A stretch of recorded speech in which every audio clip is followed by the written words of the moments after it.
Mesdames et messieurs, chers internautes et chers jeunes participants à la 9e édition de la conférence internationale des jeunes élites, édition 2025, bonjour. Il est écrit dans la parole du Seigneur que la rosée de l'Éternel descend comme l'hermon sur l'herbe fraîche et au sommet des montagnes.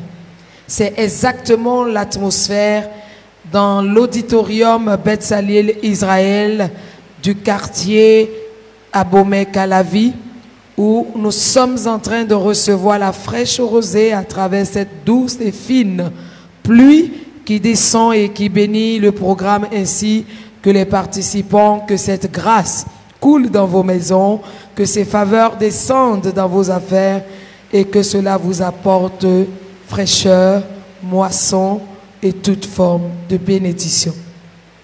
Je suis pasteur Emion Gizibi, présidente du réseau international des femmes d'influence. Mais aujourd'hui encore, j'ai choisi de porter ma casquette de journaliste. Et sur cette rubrique de la conférence appelée « Partage d'expérience », je reçois encore pour vous un homme. Ils sont plus que les femmes que je vais recevoir parce que jusqu'à aujourd'hui, je ne reçois pour vous que des hommes. Un parcours inspirant, un parcours motivant, un parcours déterminant et des parcours élogieux ont été donc les adjectifs que nous avions déposés sur l'expérience de toutes les personnes qui sont passées sur ce plateau. Je vais recevoir pour vous un homme. C'est un entrepreneur. Il est titulaire d'une maîtrise en sciences naturelles. Il est un entrepreneur engagé et un leader visionnaire dans le domaine du bien-être intégral. Lauréat du prix d'entrepreneur national du Bénin en 2015 et top sponsor mondial chez Top Potentiel. Il est aujourd'hui partenaire d'affaires au rang de Star Maker à Revobit International. Formé à la création d'entreprises et au coaching à l'Université visuelle du leadership FIAD, il se distingue par son engagement pour le changement de mentalité et la promotion de l'excellence. Il est également évangéliste, missionnaire et coordonnateur des églises Jésus pour réussir, œuvrant à l'éveil spirituel et à la réussite des jeunes. N'ayant pas d'espoir pour les non-mariés, il est marié et père de 3 enfants. Il incarne un modèle de leadership alliant foi, impact et transformation durable. Il s'agit ici de Monsieur Séraphin Agossou Amo, que je vous prie d'ovationner. Monsieur Agossou, bonsoir. Bonsoir, Madame la journaliste. Bonsoir, chers participants. Bonsoir, chers internautes. Alors, je ne vais pas tergiverser avant d'aller directement sur ma première question. Avec tout ce parcours, parlez-nous de ce qu'on peut retenir en thème académique.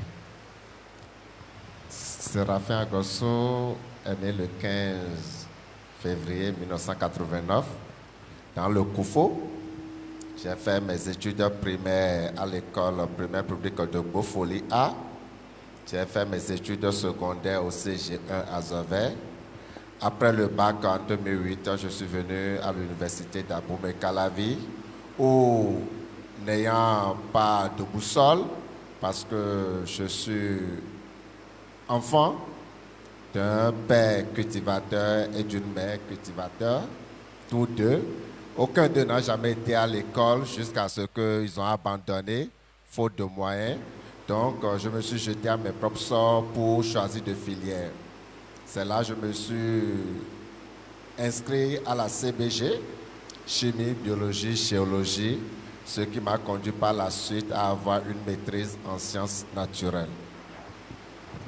Chimie, biologie, géologie, à l'université d'Abomey-Calavi, vous sortez, au lieu de chercher le chemin d'un laboratoire, vous avez fait d'eau et vous avez choisi le chemin de l'entrepreneuriat que j'estime être le chemin le plus complexe dans la vie, quel que soit ce que les gens peuvent imaginer. Le chemin de l'entrepreneuriat. Pourquoi avez-vous opté pour l'entrepreneuriat? Comme je vous le disais, le choix de la CBG n'était pas quelque chose, n'était pas un choix normalement en fonction de la vision que je peux dire que Dieu m'a donnée. C'était pas, il n'y avait pas de conseil pour nous expliquer des choses. C'était en fonction des matières dans lesquelles tu travaillais. C'était ça qui devait déterminer le choix que tu fais à l'université. Moi, n'étant pas à l'aise avec la langue française, n'étant pas littéraire, j'allais dire. Donc, du coup, c'était les matières dans lesquelles je travaillais qui avaient déterminé le choix de ma filière. Ce qui avait fait que j'avais fait la CBG. Mais quand je sortais après ma licence, j'ai déjà ma licence en 2011, il faut que je me débrouille parce que, comme je vous l'ai dit au départ, papa n'a jamais été à l'école, maman n'a jamais été à l'école. Donc, en termes de positionnement, mes parents sont tous deux au village. Et j'ai grandi avec mon oncle, qui était le seul intellectuel de la famille niveau BPC et qui était enseignant. Donc, lui-même n'était pas venu à l'université pour nous conduire, pour nous orienter en termes des études universitaires. Donc, après la licence, il faut que je me cherche pour tenir encore les études, pour continuer à atteindre le niveau maîtrise. C'est là que j'étais confronté en termes de choix, c'est-à-dire je cherchais les vacations. En notre temps, c'était les vacations. Et les vacations, c'était facile plus qu'aujourd'hui. Quand j'avais commencé sur mon CV maîtrise en cours, j'ai vu par la suite que je n'étais pas retenu. Mais pas parce que je ne suis pas bon, mais parce que c'était affaire de qui tu connais. La petite histoire, j'ai une amie qui un jour me rencontre, dit « Monsieur Séraphin, ça va? Toi, tu as trouvé quelque part ?» J'ai dit non. Elle me dit « Ah, Dieu merci et Dieu m'aime. Moi, je n'ai pas déposé dans tel établissement, mais le censeur m'a appelé, on m'a trouvé une classe de 4e. Moi, je ne lui ai pas dit que j'ai déposé dans tel établissement, mais moi, j'ai déposé des dossiers dans tel établissement. Maîtrise en cours. Mais elle autre, elle n'avait pas validé sa licence. C'est licence en cours chez elle. Donc, j'ai vu, très tôt, j'ai compris que ce n'était pas uniquement la compétence ni le diplôme qui comptait, mais c'était en réalité qui tu connais. Et là, j'ai quitté le domaine de chercher l'emploi et il faut que je me réoriente parce que nous sommes à la conférence des jeunes élites aujourd'hui qui a pour thème jeunesse repositionnée.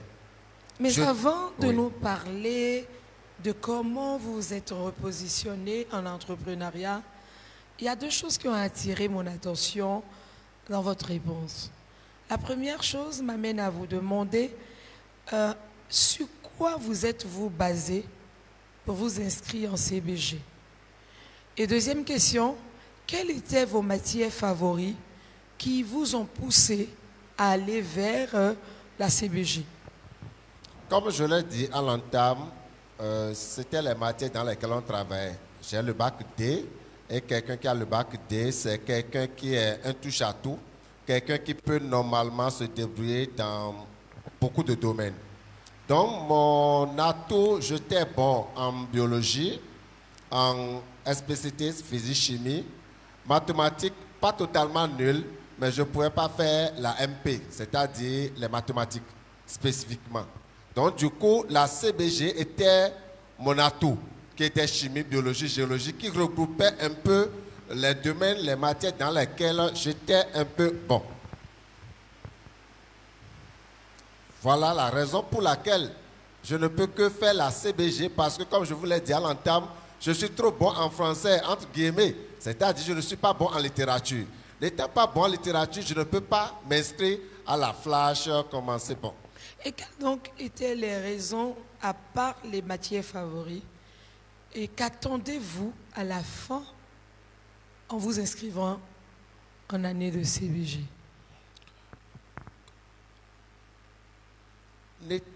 N'ayant pas de conseiller, on avait fait l'inscription parce qu'il faut faire l'inscription. Je n'avais pas de grand frère, bien vrai que mes cousins étaient ici, mais la conception que moi j'ai de la vie par la suite, la conception que j'ai des études par la suite, eux aussi n'avaient pas compris au départ. Donc chacun se débrouillait dans son domaine. L'aîné qu'on avait ici avait eu une bourse et était classé à l'EPAC. Donc du coup, lui ne pouvait même pas nous parler des filières, c'était des brochures. Bon, si tu prends telle filière, tu peux sortir ceci. Mais en réalité, il y avait beaucoup de débouchés, mais le constat amer que j'ai fait par la suite, c'est après avoir le diplôme, c'est l'enseignement qui était la seule chose qui se dessinait pour moi.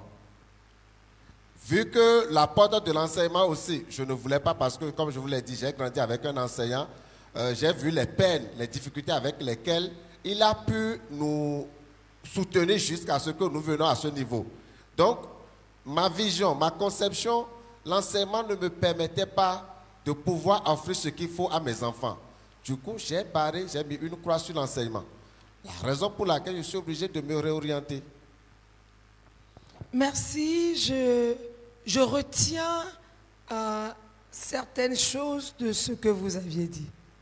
Et parmi les choses que je retiens, c'est que quand on n'a pas de repères académiques, quand on n'a pas un modèle, ou encore quand on ne se sent pas bien dans une filière, mieux vaut tourner le regard très tôt vers un monde, vers une terre, vers une activité ou un autre secteur qui vous permet de vous sentir à l'aise et d'avancer. Est-ce que réellement ce que je retiens de votre exposé est vrai? Oui, vous avez parfaitement fait le résumé. Si tu n'es pas bon dans un domaine, à quoi sert de faire carrière dans un domaine dans lequel tu n'es pas bon? C'est-à-dire que tu ne peux pas compétir avec ceux qui sont dans le domaine. Tu n'es pas bon, c'est-à-dire que tu ne peux même pas trouver affaire parce que quand il y aura des concurrents, tu ne peux pas faire face à ces concurrents. Donc du coup, il faut aller trouver là où tu peux quand même, compte tenu de tes capacités, compte tenu de ta force, là où tu peux te retrouver pour s'en sortir. Est-ce qu'il y a aussi, on pourrait dire que cette décision de tourner dos au CBG pour entrer dans le domaine de l'entrepreneuriat était en partie due au fait que il n'y a pas de soutien pour les études, il n'y a pas vraiment de grands moyens, où il y avait quand même des moyens, le minimum était déjà acquis, mais c'est juste que vous n'avez pas trouvé vos repères. Bon, en matière de moyens, je ne dirais pas qu'il n'y a pas de moyens. C'est vrai que nous n'avons pas de moyens pour faire les écoles où la contribution se levait à 400 000, mais quand même le minimum de moyens pour faire la faculté en ce moment, mes parents avaient mis ça à ma disposition. Et je n'ai manqué de rien jusqu'à terminer la maîtrise. Je les remercie. Ce qui était le problème, il faut dire qu'il n'y avait pas l'information. On n'avait pas l'information exacte des réalités de la vie. On n'avait pas l'information réelle des réalités du campus. Ce que les professeurs, les enseignants nous chantaient, c'est qu'il faut étudier, avoir le diplôme, tu trouves un emploi et c'est fini, la vie commence. C'est-à-dire qu'on vous met dans le schéma du fonctionnariat. Exactement. Ce qui a été un désespoir, la cause du désespoir de beaucoup de jeunes étudiants sur plusieurs générations. Et tout le monde se met donc dans la tête que la seule chose, le seul objectif qu'on peut combattre, qu'on peut rechercher en allant à l'école, à l'université, c'est de finir un jour fonctionnaire d'État, c'est que l'État doit nous offrir cela. Et c'est ça en réalité qui est le paradoxe, parce que les jeunes ont l'habitude de dire, nous, on devrait les laisser faire ce qu'ils veulent, ce qu'ils sentent bien. Ils veulent aller à l'école, mais en même temps, ils finissent, ils ne vont pas chercher du boulot. Ils disent que l'État, ils attendent que l'État leur offre l'emploi. Et les jeunes sont déçus du fait que, ou d'autres sont en attente comme ça, qu'un jour, monsieur l'État devait se lever et trouver du travail aux gens parce qu'on a fait l'université.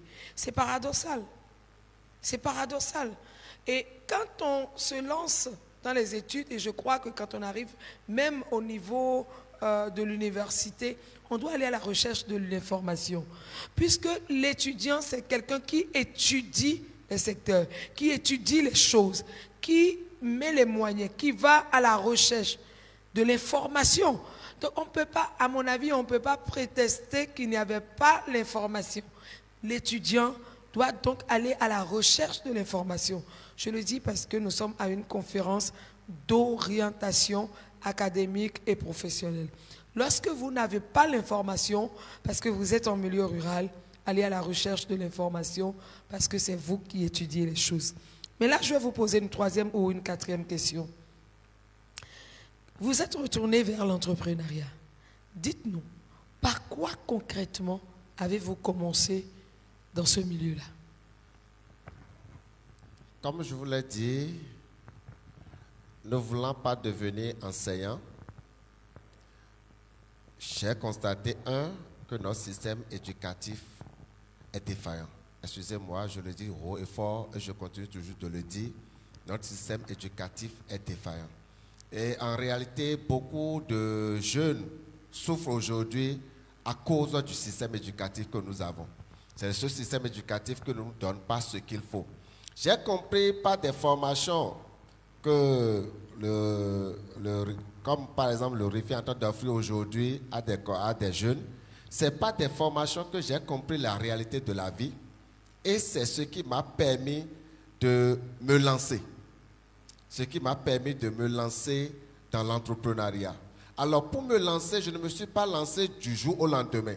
J'ai compris qu'il faut que je change de position. J'étais dans CBG, chimie, biologie, géologie. Alors, si je veux entreprendre, si je veux changer de système, parce que ce que le système éducatif m'a donné n'est pas capable ou bien ne m'a pas permis d'être compétitif sur le terrain, alors il faut que je me reforme. Ce qui m'a permis de commencer à choisir des formations. C'est là que j'ai démarré des formations d'abord sur l'entrepreneuriat, comment créer une entreprise, les réalités. Et si vous vous rappelez, en tant que pasteur, vous êtes encore ma mère spirituelle. Si vous vous rappelez, la première fois où on avait eu à échanger, j'avais fait sortir 2 domaines. Je dis, l'école ne nous enseigne pas l'argent. L'école ne nous enseigne pas comment se marier. Et c'est 2 facteurs, 2 éléments totalement déterminants pour la réussite d'une vie. La réalité, c'est que les gens ont de salaire aujourd'hui, mais ils ne savent pas, ils n'ont rien de l'argent. La gestion, comment fructifier, ils n'ont aucune idée. Les gens, ils ont peut-être un peu d'argent, mais ils se marient mal. Parce que l'école qui nous a enseigné, parce que de CI en terminale avec l'université, c'est plus de 14 ans, pour ne pas dire 20 ans. Mais l'école ne nous parle en aucun cas de ces éléments-là. Et c'est quand tu rentres dans la réalité de la vie que la vie t'enseigne. Or, quand la vie t'enseigne, ça devient dur. Donc, ayant fait le choix de ces éléments, de ces 2 domaines, que le système éducatif ne nous enseigne pas, alors j'ai décidé à commencer par me faire former dans ces domaines. Ce qui m'a permis d'apprendre beaucoup de choses. Et une fois maintenant la formation, au fur et à mesure que j'évolue, j'ai commencé par vendre des petits bouquins. Ceux qui connaissent Bégamé, il y avait des livres venus. On appelle ça la librairie à terre. La librairie à terre. Et ça aidait les parents à la veille de chaque rentrée d'aller regarder dans la panoplie de livres qu'il y avait à terre pour prendre les bouquins qui étaient au programme pour les enfants. Ce qui venait donc des personnes nantis aisées ou modestes qui ont pu acheter des livres à un moment donné, à la fin de l'année. On les garde jalousement.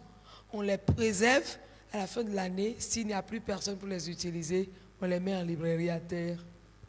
Donc, j'avais commencé par l'achat de ces livres que je revendais. J'achetais, je revendais parce que c'était des livres qui parlaient de l'entrepreneuriat. J'ai choisi parce que, je vous ai dit tout à l'heure, j'ai fait une croix sur la CBG. Donc, du coup, maintenant, le nouveau domaine que j'ai défini, j'ai commencé par chercher à me faire former. Parce que si tu n'as pas une formation dans ce domaine, tu ne peux pas intervenir, tu ne peux pas parler de ce domaine. Donc, j'achetais, je vendais, ce qui me permettait de gagner un peu d'argent. Et c'est ça qui me permettait, en tant qu'étudiant en ce moment, parce que je parlais de licence beaucoup plus, je n'ai pas validé ma maîtrise très tôt.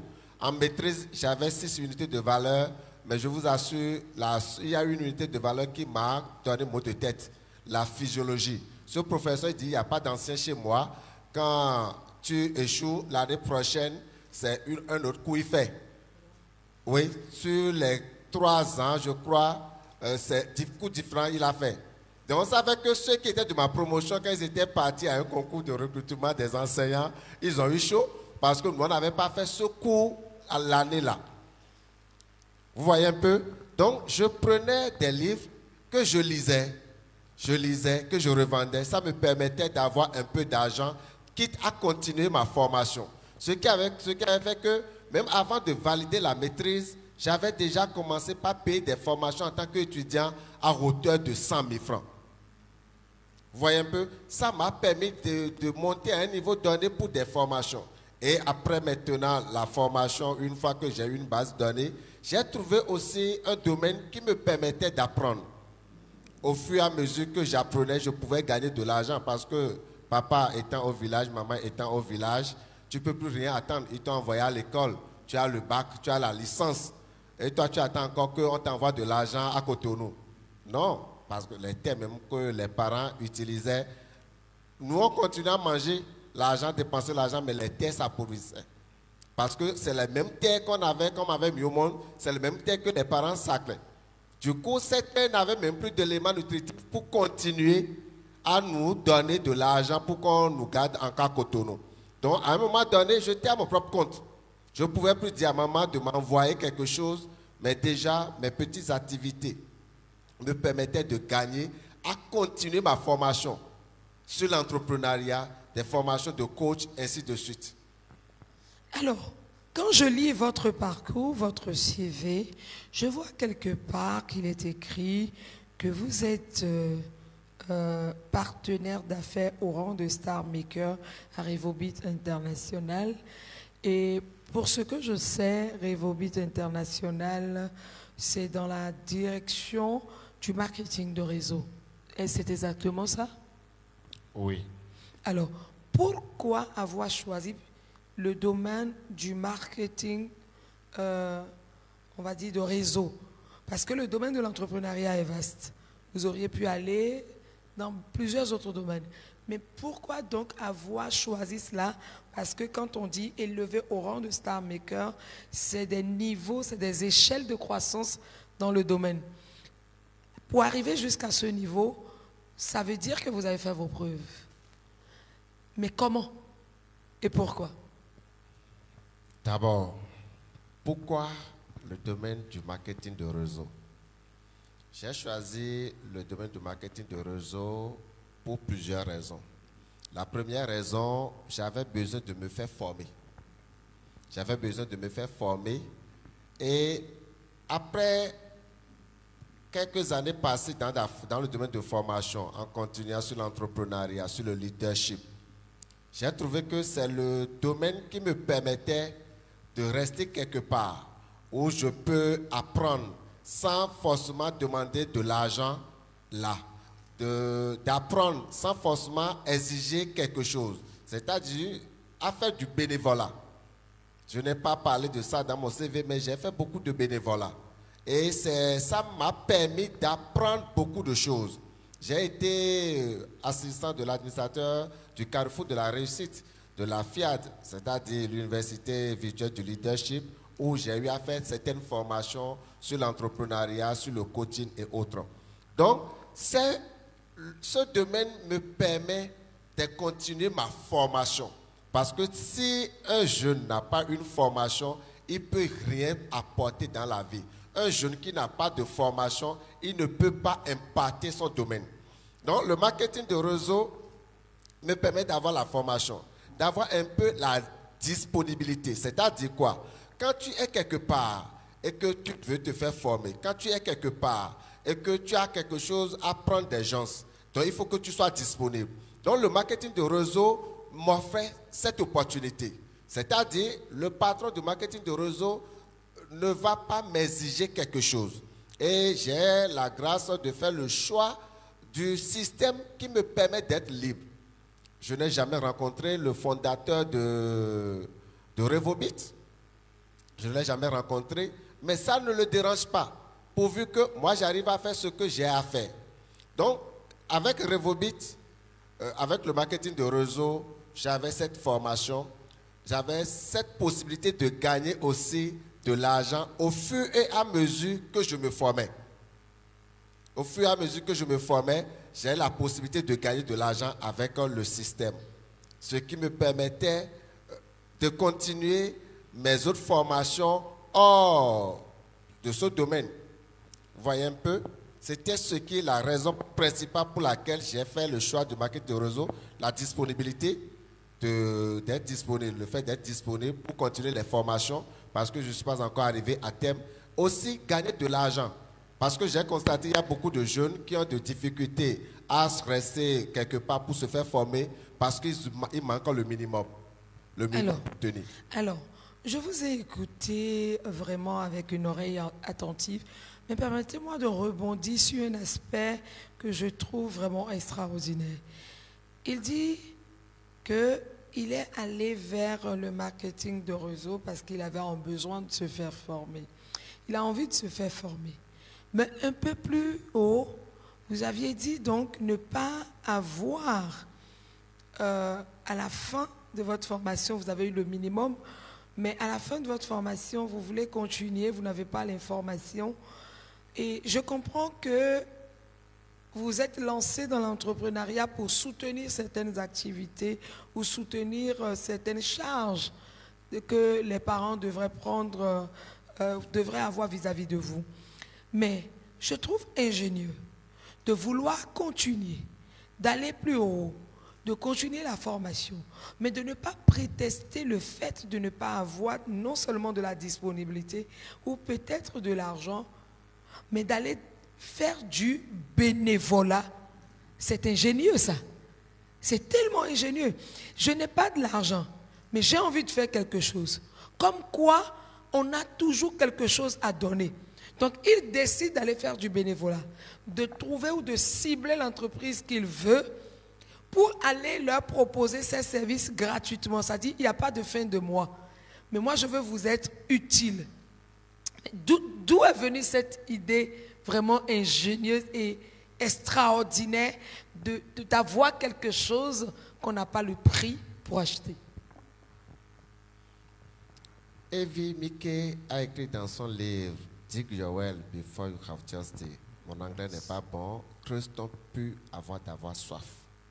Ce que beaucoup de jeunes ne font pas aujourd'hui.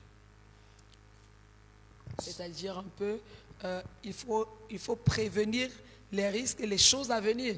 Il faut faire une projection.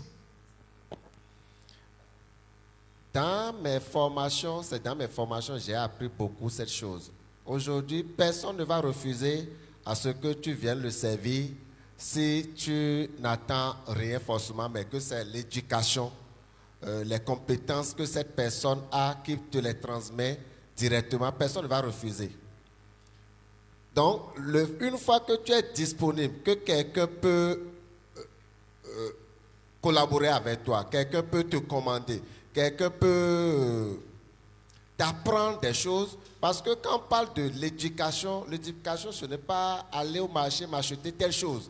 Et quand bien, à fait d'âge, le fait que tu as tel âge maintenant, tu as la capacité, l'intelligence qu'il faut, non. Donc, il faut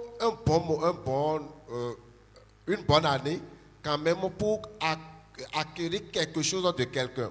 Donc, j'ai appris au travers de mes formations, au travers des bouquins que je lisais aussi, qu'il faut se lancer dans le bénévolat. Ne pas s'attendre forcément de l'argent de quelqu'un, mais cibler des personnes ou bien des personnes qui ont quelque chose auprès de qui tu peux gagner. Ce n'est pas forcément de l'argent. Ça, je disais que je n'attendais pas qu'on me donne de l'argent. Raison pour laquelle j'avais choisi quelque chose. Mais l'éducation, ce qu'ils ont, la connaissance qu'ils ont, j'allais quand même acquérir ça. Il arrive parfois que nous avons un langage, des habitudes que personne n'arrive à comprendre. Je remonte donc en 2019 où vous avez été mon étudiant à l'école d'objectifs de vie. Mon école d'objectifs de vie, c'est une école qui vous permet de découvrir pourquoi vous êtes né. Quel est votre objectif? et qu'est-ce que vous êtes appelé à faire.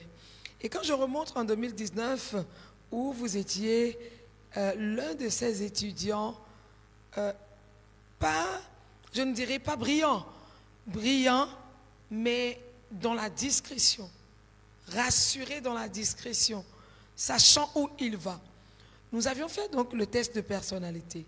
Et dans le test de personnalité, vous avez une certaine personnalité que j'appelle personnalité sociale. Et dans cette personnalité sociale, nous avons fait une étude approfondie et beaucoup plus axée sur la parole de Dieu spirituelle de cette personnalité. Et ensemble, nous avons découvert que dans votre vocation, vous devez être porté vers les métiers du social. Je ne sais pas si vous avez mémoire de cela. Oui. Et que porter vers les métiers du social. Que vous devez rentrer dans les ONG, travailler dans les organisations non gouvernementales, aller vers les pauvres, bref, tout ce qui a rapport au social. Et quand je regardais, je dis, ça personne le montre. Mais je ne pouvais pas comprendre réellement de quoi il s'agit. Et je pense que, à l'entendre dire les raisons pour lesquelles il choisit de faire un bénévolat, parce que ce n'est pas n'importe qui peut faire les bénévolats. Et à vous entendre dire aujourd'hui que vous avez choisi de faire du bénévolat, de vous mettre au service de quelqu'un sans rien attendre en retour, ça me donne aujourd'hui des raisons, ça me donne aujourd'hui de comprendre, de mettre plus de lumière sur cela en tant que consultant, en tant que formateur, en tant d'accompagnateur, coach de vie, coach en entrepreneuriat, de savoir que rien n'est au hasard. Et ce que je viens de dire attire une nouvelle question.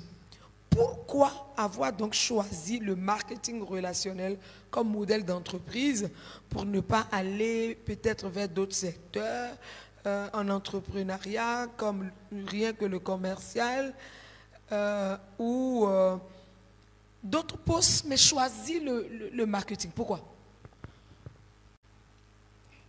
Dans ma formation, au cours de mes formations, quand j'ai laissé le côté de CBG, j'ai compris certaines choses et je me suis décidé d'appliquer certaines règles.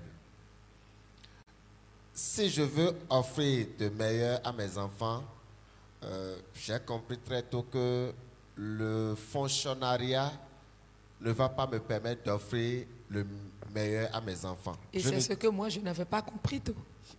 Je merci. Je ne dis pas que le fonctionnariat est mauvais. D'ailleurs, jusqu'à présent, je ne suis pas à mon propre compte. Je suis à quelque part de 40 ans, mais je ne suis pas à mon propre compte. Donc, c'est pour dire, il ne faut pas transformer ce que j'ai dit par la suite pour dire que le missionnaire Séraphin a dit que non, le fonctionnaire n'est pas bon. Non. Mais j'ai un objectif, j'ai une vision à atteindre. Je sais que le fonctionnariat ne me permet pas d'offrir ce qu'il faut à mes enfants demain. Donc, pour cette raison, rappelez-moi un peu la question exactement. Pourquoi avoir choisi le marketing relationnel comme modèle d'entreprise? Le marketing relationnel, j'ai choisi le marketing relationnel comme modèle d'entreprise parce que le marketing relationnel me permet de gagner de l'argent par levier, effet levier. Effet levier, c'est quoi? C'est-à-dire, je ne gagne pas forcément par ma propre capacité seule. Mais avec vous tous ici, je peux gagner. Ce qui m'amène, avec les compétences que j'ai acquises, à transmettre ce que j'ai en termes de connaissances, en termes de formation, en termes de leadership, à ceux qui le veulent, à ceux qui sont prêts à changer leur histoire, à changer leur vie. Et une fois maintenant leurs histoires changées, et quand ils se lancent, au moment où ils sont en train de gagner, moi j'ai de ristournes sur ce qu'ils sont en train de gagner. Ils n'ont pas de compte à me rendre, je n'ai pas de compte à leur rendre, mais j'ai de ristournes sur ce qu'ils gagnent. Je résume donc à une analyse très intelligente de ce que vous venez de dire, que c'est d'être le bon petit des bons grands. Et lorsque les bons grands sont en train de gagner, ils ne peuvent pas laisser leurs bons petits. Et au-delà de ça, on a quand même des relations, des personnes qu'on ne pourrait jamais rencontrer, des personnes avec qui on ne peut jamais s'asseoir, mais on est dans leur milieu et à travers le marketing relationnel, on peut se retrouver dans les sphères des grands. Est-ce que c'est bien ça? Oui, même si ce n'est pas totalement ça, la dernière partie que vous avez dit, c'est l'atout du marketing relationnel. Et c'est d'ailleurs ce qui fait que c'est difficile pour certaines personnes, surtout les personnes introverties, je crois, les personnes qui n'arrivent pas à s'ouvrir à d'autres personnes, les personnes qui sont crispées. Donc, eux n'arrivent pas à faire le marketing de réseau parce que il faut rentrer en contact avec des gens. Le marketing de réseau m'a permis de rencontrer des personnes que le système éducatif ne m'a pas permis. J'ai rencontré, ça m'a permis de faire des voyages aussi. J'ai rencontré des personnalités qui ne sont pas de ma catégorie, comme vous l'avez dit tout à l'heure, de petits des gens. À mes débuts, il y a des gens, des inspecteurs des impôts, des douaniers, mais parce que j'étais prêt. Je ne me disais pas que mes parents sont des paysans, ils n'ont rien, donc donnez-moi, non. Mais j'étais prêt à faire quelque chose. Donc des gens m'aidaient par là. Comment aider? Je voyais des gens qui, un livre de 3 000, on te donne 5 000 et on te dit non, garde la monnaie. Mais il m'a aidé. Exactement. Il m'a donné de l'argent comme ça. Exactement. Donc le marketing de réseau m'a permis d'avoir plusieurs relations et de continuer à en avoir. Mais je veux souligner quelque chose. Le marketing de réseau n'est pas de l'exploitation.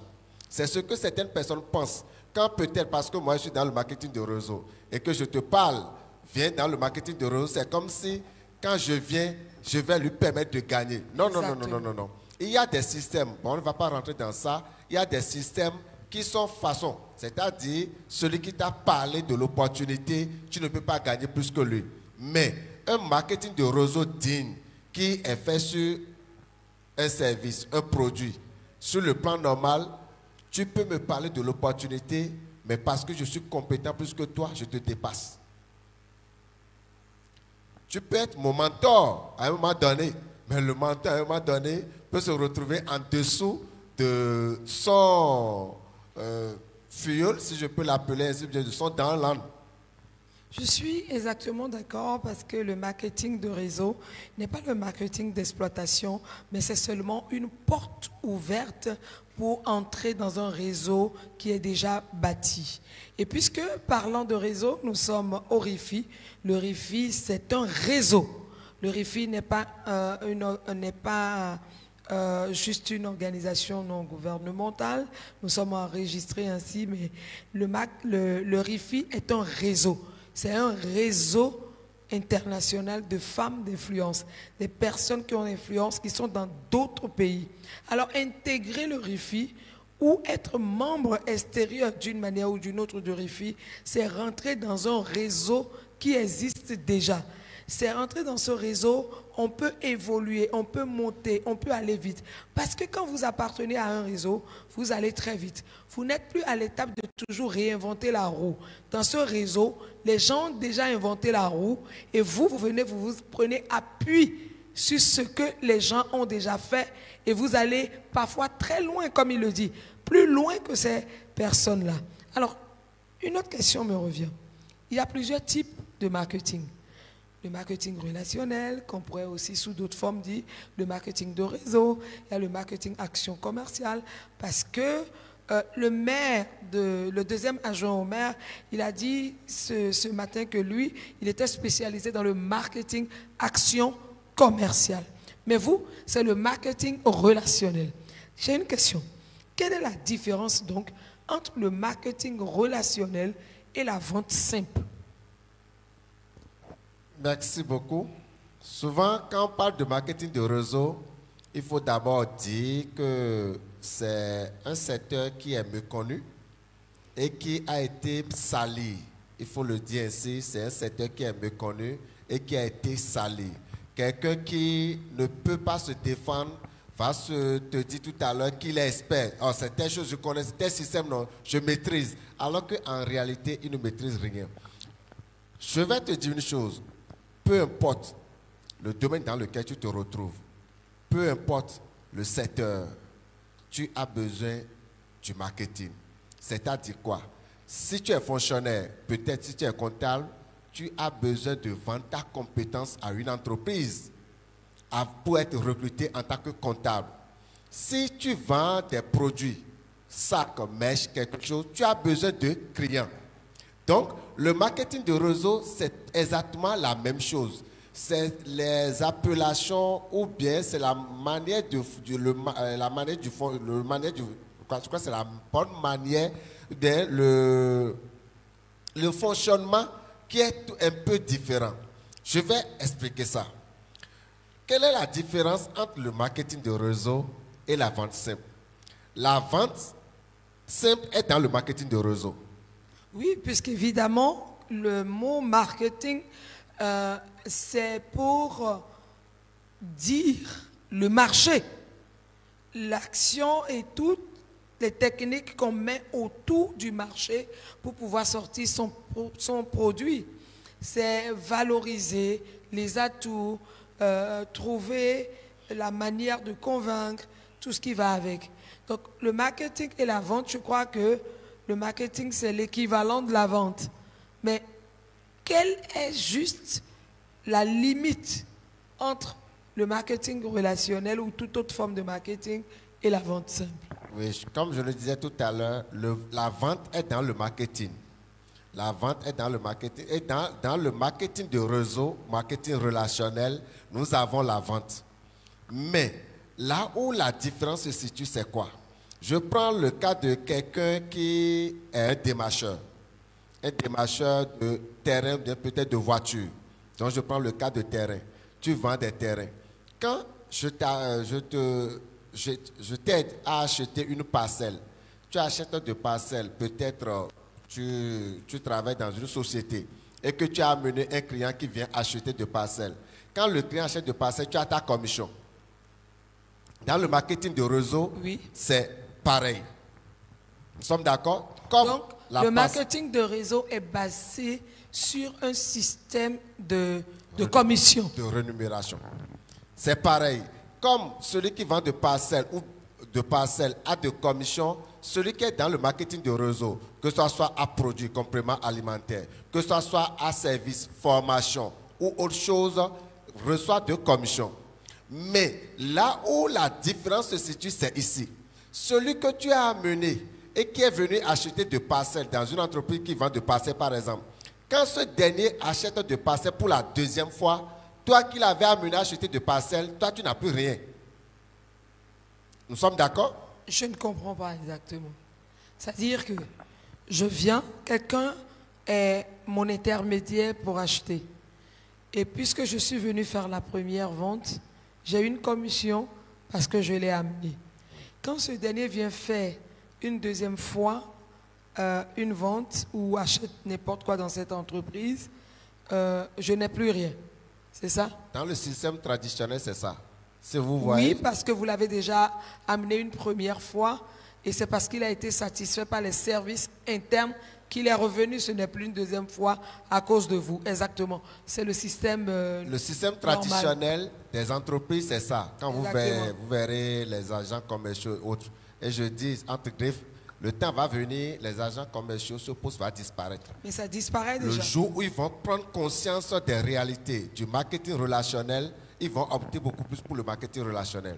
Donc, par rapport à mon exemple que je prenais, quand la personne que j'avais aidé, qui avait acheté de parcelles, vient acheter de parcelles pour la deuxième fois auprès de la société, je n'ai plus rien.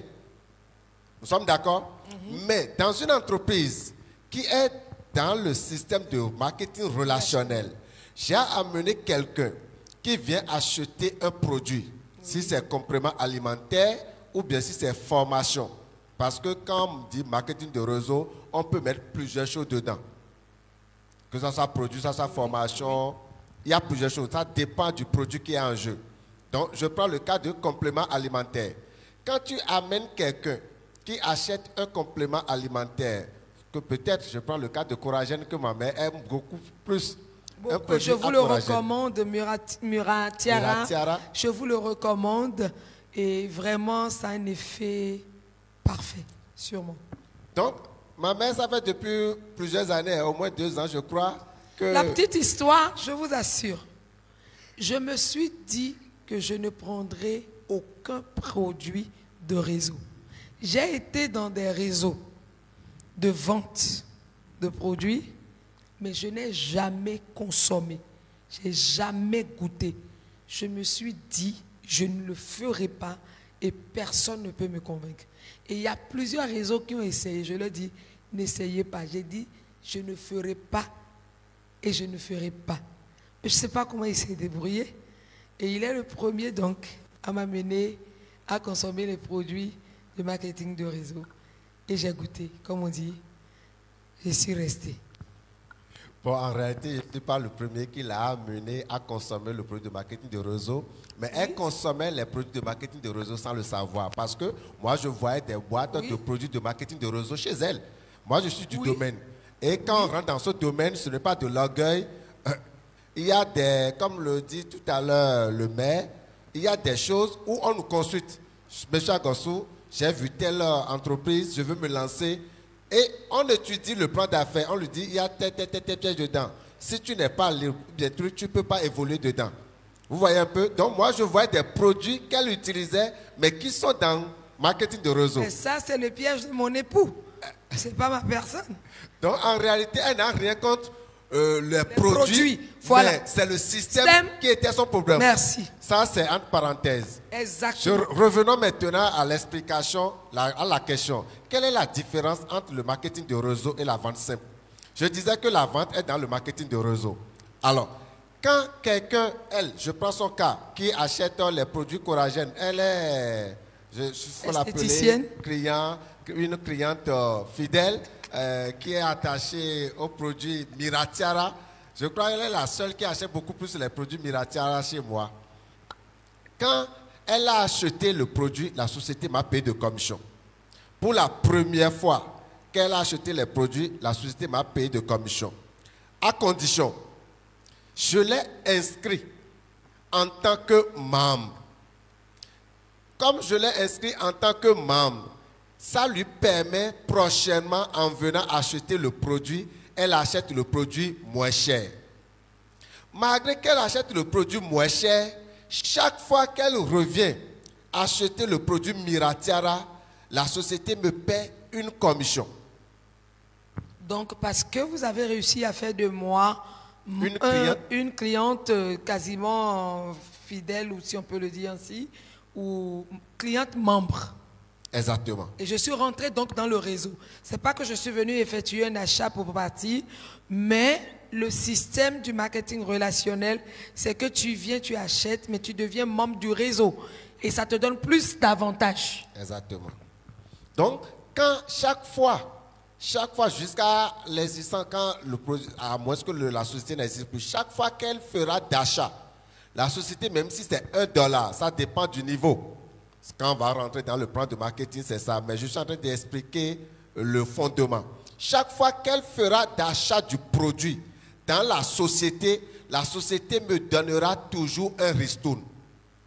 Comparativement à l'autre système, quand la personne qui l'a amené, qui a acheté de parcelles, quand la personne vient acheter de parcelles pour la deuxième fois, je n'aurai plus rien. Je ne sais pas si vous comprenez. Je l'explique autrement.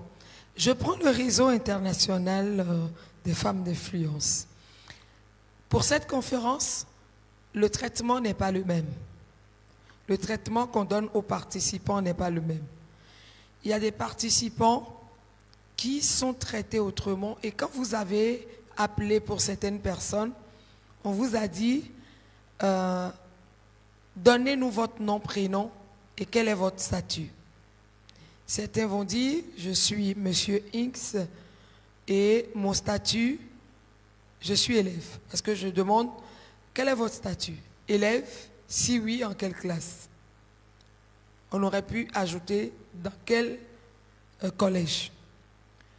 Êtes-vous étudiant? Si oui, dans quelle filière? Et les preuves justificatives de ce que vous dites. 3, on dit, êtes-vous professionnel? Si oui, dans quel domaine d'activité? Et pour finir, pour certaines personnes, on demande, êtes-vous membre du RIFI ou non? Beaucoup ont dit non. Pourquoi? Je vous explique pour que vous compreniez ce qu'il dit. Certaines personnes, donc, ont reçu un traitement différent en tant qu'élève et en tant qu'étudiant. Pourquoi? Parce qu'ils sont membres du réseau des femmes d'influence. Ça leur donne des avantages sur, concrètement, parce qu'on est en ligne, il y a des choses que je ne voudrais pas détailler.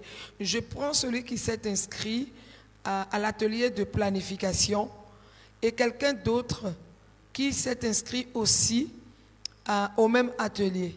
Mais ils n'ont pas les mêmes traitements. Ou peut-être dans un autre atelier, mais ils n'ont pas les mêmes traitements. Parce que celui qui s'est inscrit dans l'atelier de planification est venu comme un concurrent. Mais celui qui est venu en étant membre du RIFI est venu comme un membre. Le traitement est différent.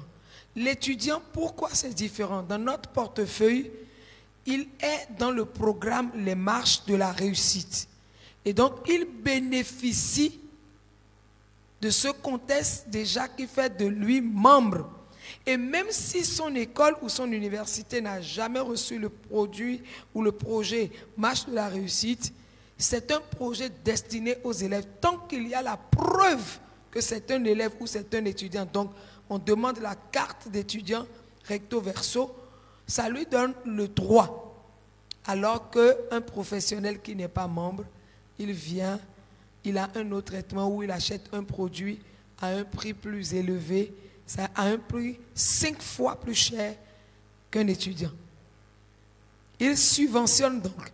En réalité, comme il n'est pas membre, c'est lui qui subventionne la formation de ceux qui sont membres en réalité. Donc, étant membre de ce réseau, ça vous donne des avantages. Et ce qu'il faudra faire, quand vous êtes membre d'un réseau, faites des membres. Et là, ça vous élève dans le système. Si je peux comprendre ici, parce qu'on a dit, vous êtes star maker. Star maker veut dire simplement celui qui, bon, une étoile, celui qui fait des étoiles. Je le caricature, hein? C'est-à-dire celui qui fait lever les autres aussi ou qui leur donne l'opportunité de croître. Ou ce n'est pas exactement ça?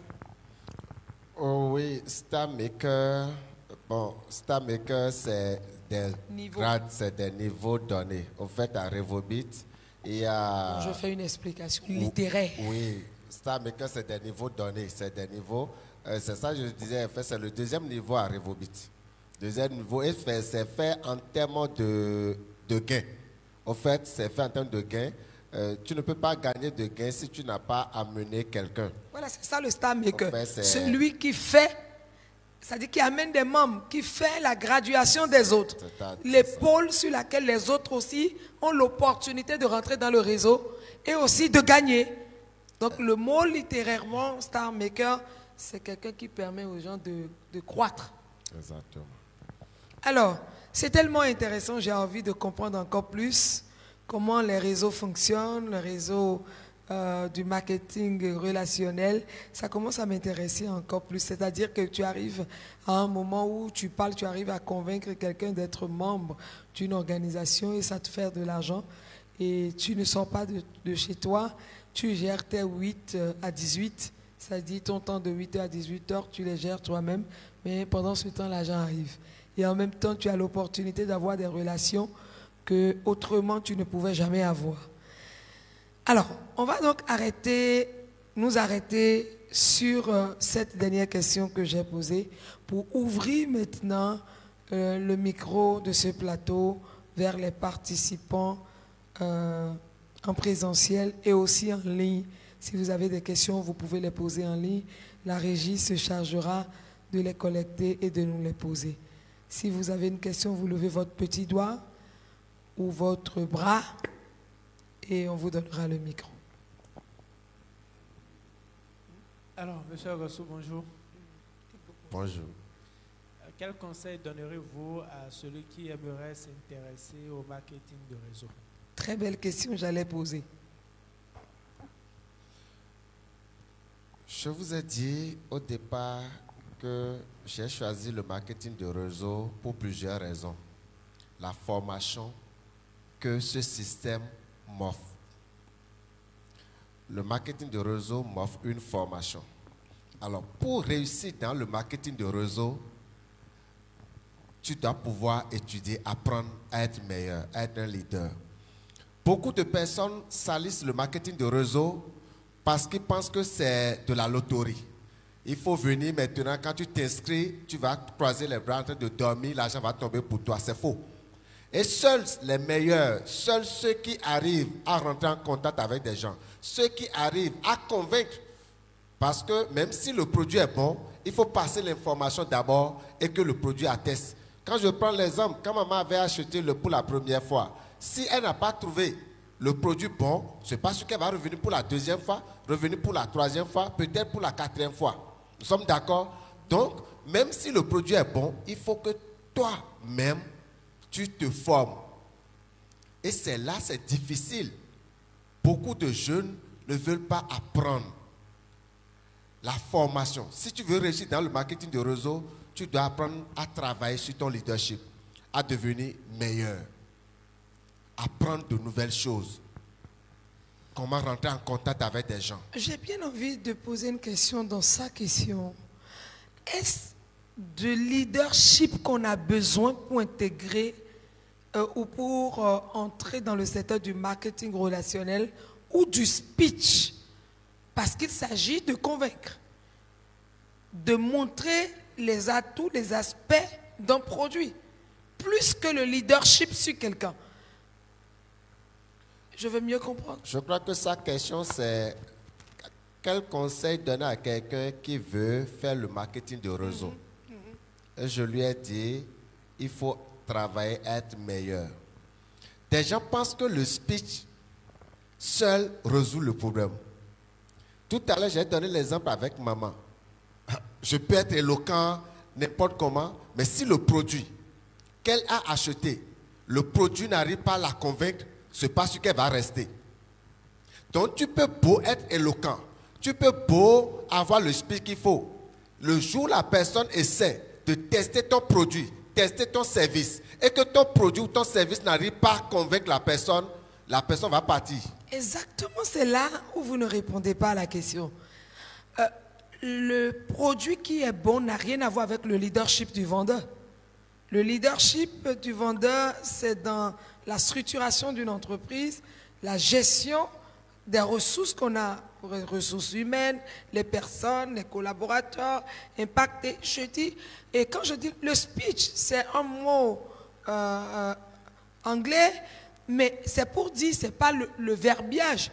Parce que c'est là que beaucoup de personnes qui sont dans le marketing pensent que quand on dit un speech, c'est juste être un beau parleur. Non. Que le speech veut dire être éloquent. Non. Un speech, c'est un discours. Et un discours, s'il n'est pas convaincant, c'est pourquoi j'ai ajouté, est-ce qu'on a besoin d'un speech et aussi la capacité de convaincre quelqu'un, de connaître les rouages, les atouts, ce qui fait la force de votre produit avant de rentrer dans le marketing où il faut juste être leader, être meilleur par rapport à quoi? Je veux que vous nous aidez parce que c'est un domaine qui aujourd'hui est porteur. Et beaucoup ont envie de rentrer, mais c'est bien évidemment parce que quelqu'un n'arrive pas à bien nous expliquer que quand les gens entrent, ils n'arrivent pas à évoluer dans le secteur. Je ne dis pas qu'il faut être meilleur avant de rentrer dans le marketing de réseau. Je dis, si tu veux réussir dans le marketing de réseau, quand tu rentres, décide de devenir meilleur. En quoi? C'est ça, lié à quoi en fait? C'est ça, je parle du leadership. Quand je parle du leadership, une chose, le produit, ça c'est bon, mais c'est à part. Mais il faut qu'il y ait quelqu'un qui parle du produit à l'autre. Après avoir parlé du produit à la personne maintenant, il faut faire face à des objections. La personne, le client aura te poser des questions auxquelles tu feras face. Il faut répondre aux questions de ce client. C'est là que ça se joue. Et c'est là beaucoup de personnes, surtout les débutants, qui pensent que c'est facile se jeter parce que bon, c'est la vente, ils passent à côté. Donc, comment faire face aux objections? Comment traiter quand le client va poser telle question, parce qu'il n'y a pas de formule standard. Faire face aux objections, répondre à un client, ce n'est pas du leadership qu'on a besoin. Parce que si je veux sortir mon argent et que vous voulez exercer une pression de leadership sur moi, c'est moi je sors l'argent, je ne vous le donne pas. On a plutôt besoin d'être convaincant. J'estime que le leadership n'a rien à voir dans le marketing relationnel, n'a rien à voir avec la conviction. Parce que celui qui parle, s'il n'est pas convaincant, pour être convaincant, on n'a pas besoin d'avoir un leadership pour être convaincant. On peut ne pas avoir de leadership, mais on est convaincant, on est poignant, on a les mots justes, on sait comment on relève ce qui fait la force de votre produit. Et je crois que ces deux secteurs, parce que moi je me suis toujours posé cette question, et la plupart des gens qui sont dans le marketing réseau n'arrivent pas à me l'expliquer. Et j'ai du mal parce que ceux qui sont dedans, ils disent leader. Ils ont ce tic-là de s'appeler leader. Je crois qu'il y a une amalgame dans ce sens-là. Ils sont leaders par rapport à la gestion des ressources humaines du système. C'est-à-dire, c'est le leader, c'est les commerciaux ou les membres et partenaires internes qui doivent reconnaître le leadership de celui qui est devant eux. C'est-à-dire que quand je suis dans ton réseau, c'est ton leadership qui marche sur moi et non sur le client, en fait. Parce que la question qu'il pose, c'est par rapport au client et c'est par rapport à l'évolution. Ce n'est pas par rapport à sa position dans le système. Donc le mot leadership est bien placé par rapport au fonctionnement du système et les membres qui sont dans le système, comment ils vont évoluer, le modèle que celui qui les a amenés à ce leadership qu'il a sur eux. Mais sur le client, et pour convaincre le client, on a plutôt besoin de conviction et de speech. Je ne sais pas si vous voyez ce que je suis en train de dire. Le marketing de réseau, c'est un domaine à plusieurs facettes. Et comme je vous l'ai dit tout à l'heure, la vente est dans le marketing de réseau. Alors, celui qui se concentre uniquement sur la vente est un vendeur. Et quand tu fais la vente, parce que je peux faire de la vente dans le marketing de réseau, c'est-à-dire, vous, au prix même que vous avez le produit collagène, Miratiara, vous pouvez décider de ne pas parler du système d'intégration aux gens. Et parce que celui qui m'a amené, dont je suis l'employé, parce que dans le réseau du marketing relationnel, c'est avoir une entreprise virtuelle et fictive.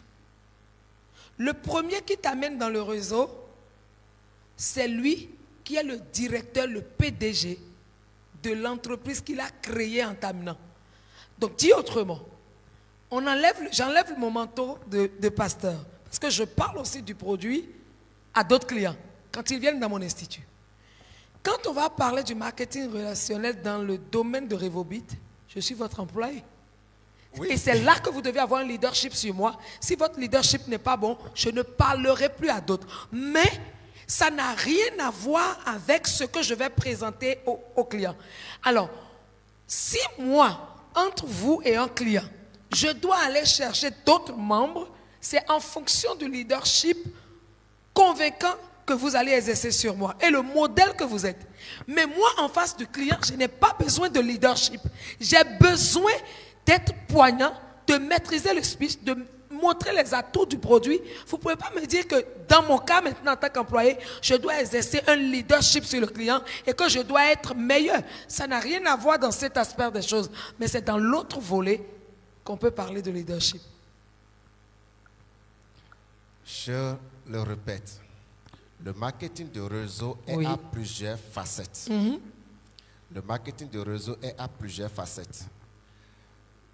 D'abord, je rectifie tout à l'heure quelque chose qu'elle a dit. Elle a dit, si je vais parler du produit, ça dépendra de moi. Non. Pourquoi? Si. Pourquoi ça dépend de moi? Parce que vous êtes mon patron, vous m'avez amené dans un système et prendre le temps, je suis votre employé. Et vous insistez et j'insiste encore plus.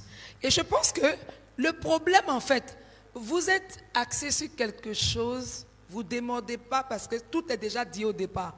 J'ai un problème avec la logique littéraire. Le problème là est là. Sinon, ce que je dis est simple et il y a beaucoup de personnes dans la salle qui l'attestent. C'est si simple de l'accepter.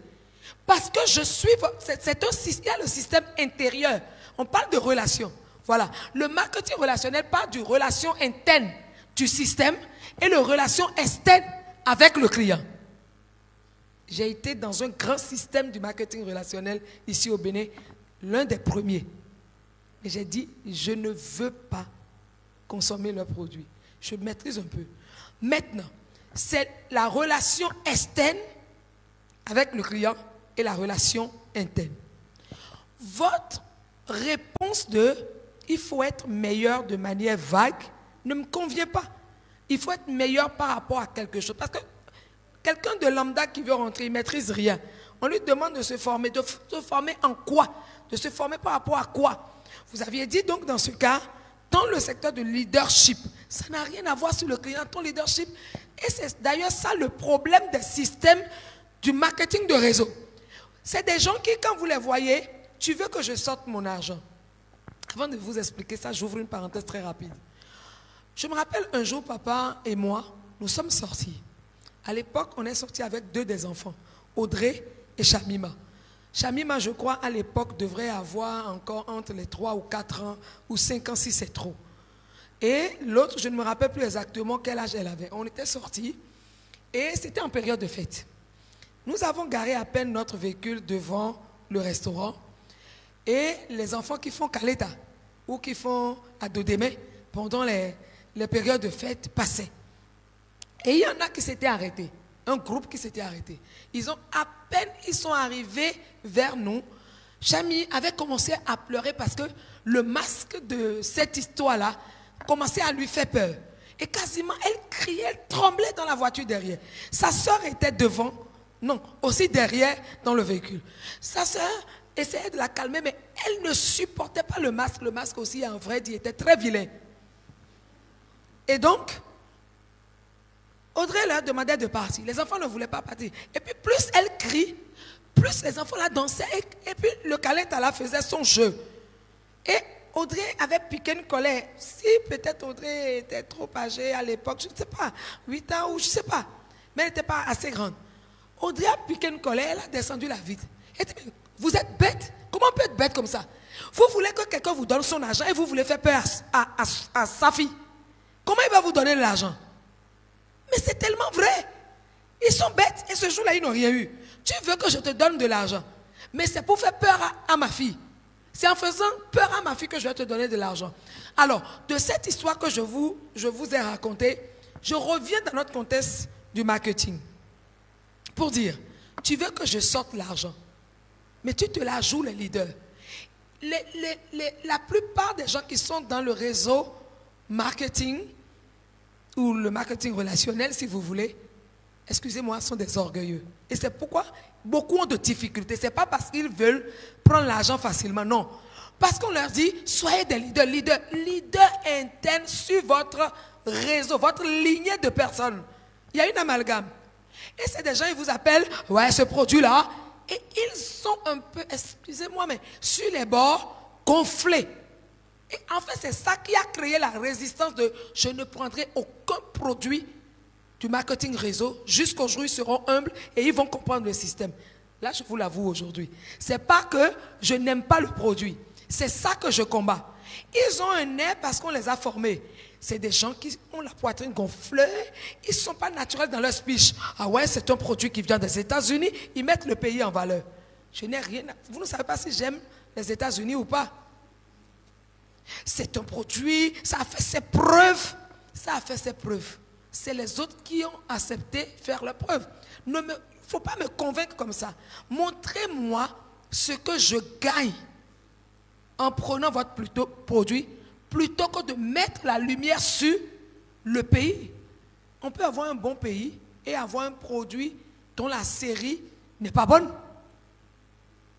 Je ne sais pas si vous me comprenez. Donc, on vient, on te fait le oui, ou bien ils veulent te faire du forcing. Tant que tu forces, autant de fois je te dirai non, je n'achèterai pas.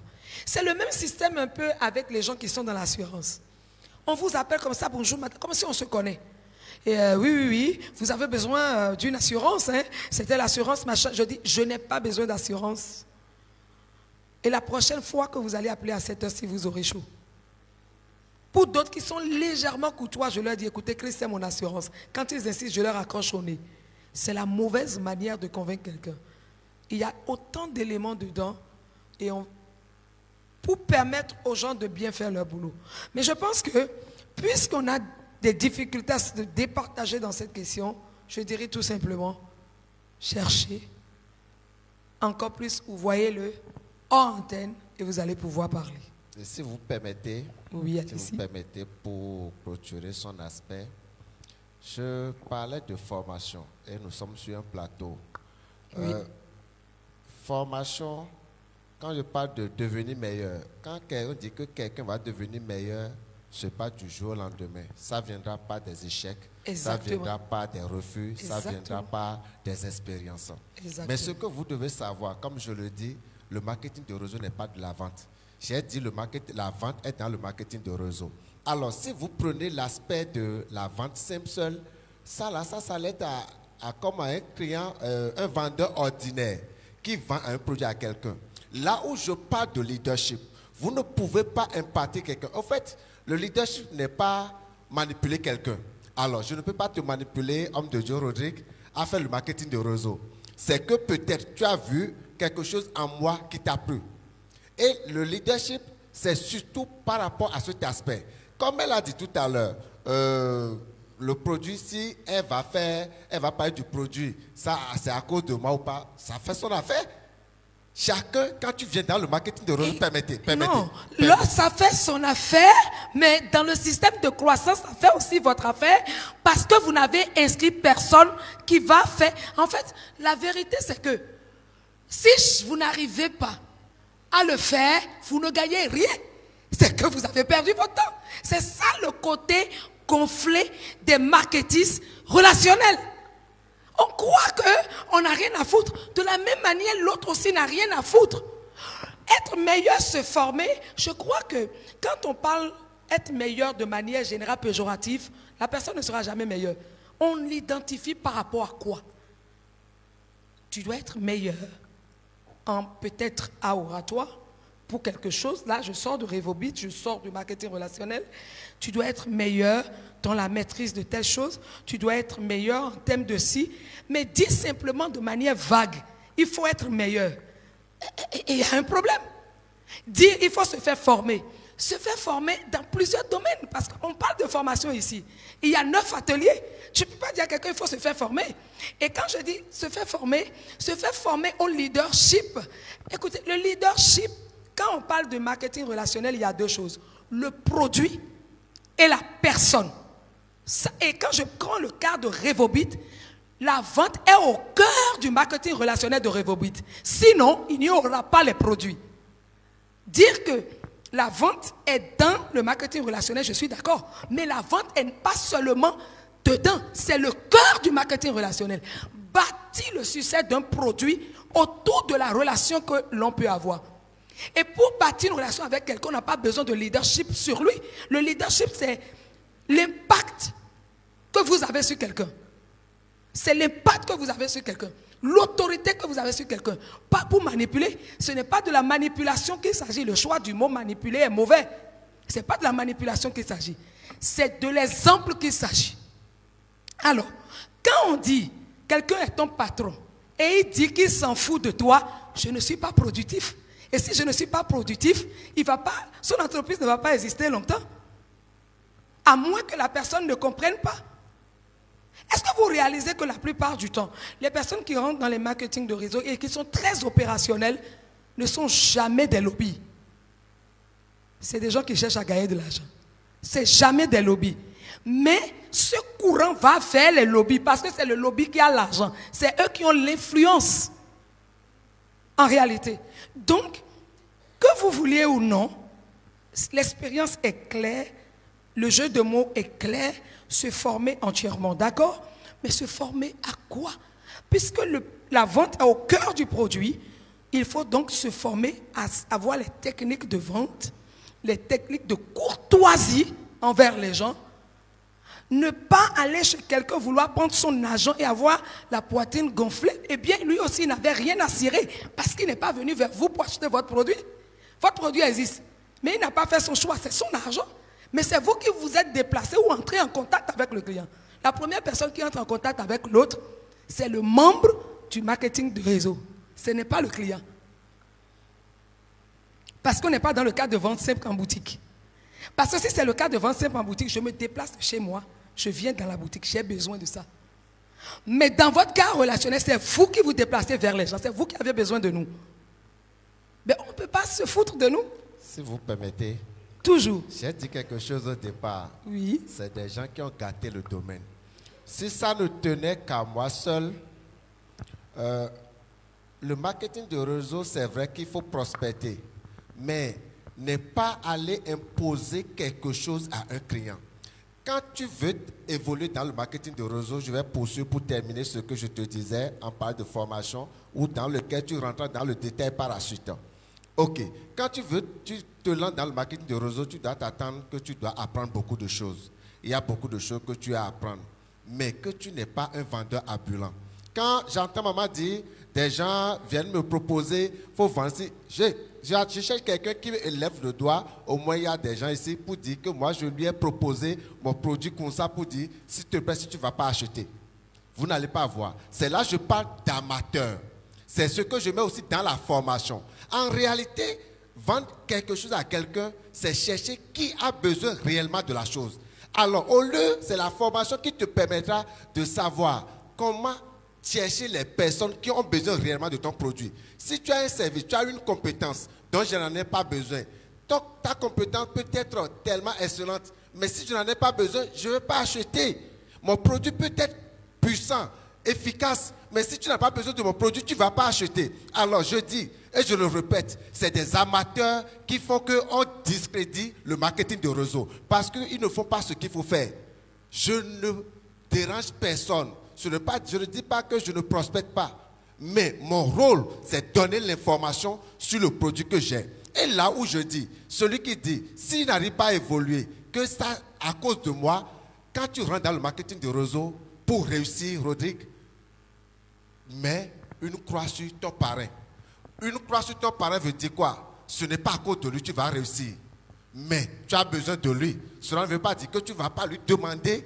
Si tu as des difficultés, tu as des trucs, tu vas le remonter. Et c'est là on parle de leader. Parce que le leader, ça dépend de le nombre de personnes que tu as amené, le nombre de personnes que tu as fait monter à un rang donné.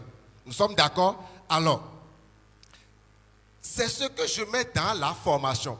Quand tu ne veux pas appliquer les règles de l'art, les règles du métier, parce que chaque domaine a son langage, c'est malheureusement ce que beaucoup de personnes oublient. C'est vrai. Comment on peut connaître le langage d'un domaine quand on ne connaît pas du tout et quelqu'un te présente un domaine? Comment tu connais? Tu te fous de celui qui est expérimenté dans le domaine ou bien tu te réfères à lui pour qu'il t'oriente, pour qu'il t'explique? Il y a une chose qu'on refuse souvent dans le marketing de réseau, surtout aux débutants. Quand tu vas voir, quand tu rentres dans le marketing de réseau, pour des présentations, on dit invite la personne seulement. C'est ton rôle à faire. Tu invites la personne. Et c'est au leader, les personnes capables de faire face aux questions. Vous savez, si je ne connais pas mon domaine, je n'ai pas étudié mon domaine de marketing de réseau, madame la journaliste va finir avec moi sur ce plateau. Et j'ai déjà fini avec vous parce que c'est de l'amalgame. Vous n'avez pas fini avec moi. Et pour quelqu'un de logique, il ne va pas rentrer dans ça. Votre question, votre réponse me rassure parce que vers la fin, vous avez fini par céder simplement vers la fin. Exactement sur ce que je suis en train de dire. Alors, vous aviez dit que si quelqu'un entre dans un réseau, j'ai demandé, il se réfère à qui? Quand il ne connaît pas, quelqu'un lui a présenté quelque chose. Alors, il se réfère à qui pour savoir comment ça fonctionne? Vous dites, alors s'il a des problèmes que les gens disent, le système dit, amène-le. Il y a d'autres personnes qui vont lui parler. Ils estiment déjà. Et ça revient à ce que je dis depuis et qu'il ne l'admet pas, il a appelé le nom de ce que... C'est-à-dire, sa dernière réponse explique tout ce que je dis. Il a dit donc les leaders vont lui parler. Alors, ce leadership n'est que dans le contexte de relation de vos membres, pas sur le client. Admettez et vous allez avancer. Vous allez comprendre. Donc, il dit, on va remonter. Donc, ça veut dire qu'il y a une tête. Ça veut dire que celui qui m'a présenté aussi a un patron. Comme il est le patron de celui qui l'a amené. Mais il refuse de l'admettre. Alors, à partir du moment où la personne qui est venue, et on dit que ça fait son affaire, c'est que l'autre arrête d'être patron parce qu'il n'aura jamais personne derrière lui. Parce que chaque fois, il va se foutre de ceux qui vont l'aider à faire de l'argent. Parce que, regardez le mot, on dit marketing relationnel. C'est basé sur la relation et non le leadership exercé, l'impact sur quelqu'un. C'est basé sur la relation. Quand chicha. C'est ça en fait. Donc, il y a quand même quelqu'un qu'on appelle leader. Et quand on parle, pourquoi on n'appelle pas le client leader? Ça veut dire que le leadership, tout simplement, parlant cette formation. C'est vrai, il faut se former, et je suis d'accord avec tout ça, les généralités. Mais il faut se former au leadership. Dans le cas, la réponse aurait été, formez-vous au leadership parce que vous aurez à apporter d'autres personnes et vous allez exercer un leadership sur eux afin qu'ils croissent parce que leur croissance vous apporte aussi quelque chose. Mais quand vous allez rentrer maintenant dans le secteur d'aller vendre le produit qui est au cœur de votre marketing, parce que c'est le réseau autour du produit, c'est le système qui fait vendre le produit. Sans produit, le marketing relationnel deviendrait un groupe d'amis, un groupe de relations, on se trouve en fait. Donc c'est le produit qui est au cœur. Quant à la formation dans le domaine de relation, de contact avec le client, il va falloir que tu apprennes comment vendre, comment ressortir les atouts. Et il a bien dit, si la personne n'a pas besoin du produit, la personne ne peut pas acheter. Je suis d'accord, mais en même temps, je dis non dans une autre logique. Je peux ne pas savoir que j'ai besoin du produit, mais quelqu'un vient me montrer. Parce que c'est un expert, il me montre que j'en ai besoin, je vais prendre. Et c'est un peu comme ce qui a été fait. Mon premier achat à Revobit est sorti du fait qu'on m'a donné un cadeau. Et puisque un cadeau pour moi représente beaucoup de choses, je ne sais pas jouer avec les cadeaux, j'ai demandé ça sert à quoi. Et je me rappelle qu'on m'a demandé de faire un choix. Et quand il s'agissait du choix ce jour-là, quand j'ai entendu ça là, ça sert à quoi? On m'a dit, c'est du collagène. J'en ai besoin. Je préfère ça. Et on m'a montré les atouts, les choses qui sont dedans. Un cadeau est précieux et cher pour moi. Je rentre alors, j'ai confiance maintenant parce qu'il s'agit de mon fils. Je l'ai essayé et j'ai vu. Je n'avais pas besoin de leur collagène. J'ai plusieurs types de collagène. Je n'avais pas besoin. Mais je ne savais pas qu'il y avait... dans leur produit, il y a quelque chose qui est différent dans la composition. Mais je ne savais pas que j'avais besoin de cet élément-là. Donc, l'explication peut amener quelqu'un à savoir qu'il a besoin. Et d'ailleurs, sans faire de la publicité au Revobit, et même si je le fais, il s'agit de mon fils. Il s'agit aussi du côté professionnel. Merci beaucoup. Il y a un produit qu'ils appellent Miracel. À base de cellules souches. J'étais tombé des nuits quand il m'a dit ça peut traiter si ça peut traiter. J'ai dit comment? Il dit mais quand les cellules sont régénérées, ça dit l'explication qu'il a donnée est logique, est convaincante. J'avais l'air moins bête ce jour-là. Et j'ai dit ah mais c'est vrai. Donc c'est pas juste pour rajeunir, mais ça peut traiter telle ou telle chose. Donc, quelqu'un peut souffrir, par exemple, du cancer ou de je ne sais quoi, mais ne sait pas qu'il a besoin de ce produit-là. Mais dans votre explication, la personne, vous allez l'amener à savoir que c'est un besoin.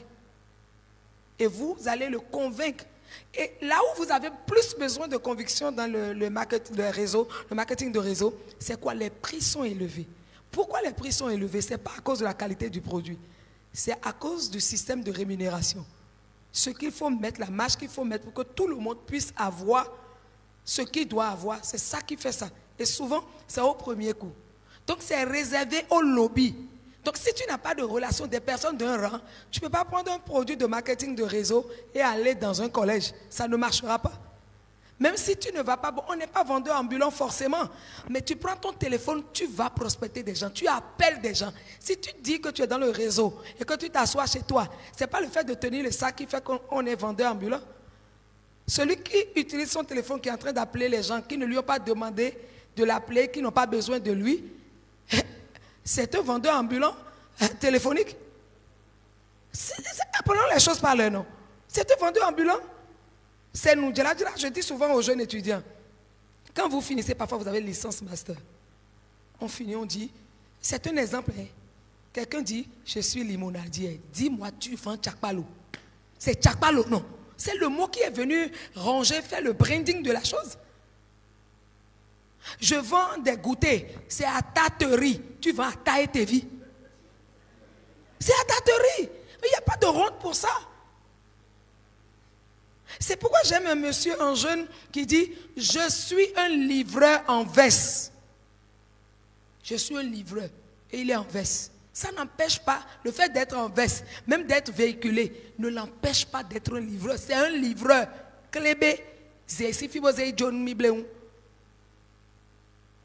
C'est là un peu comme de la conciergerie, c'est du service.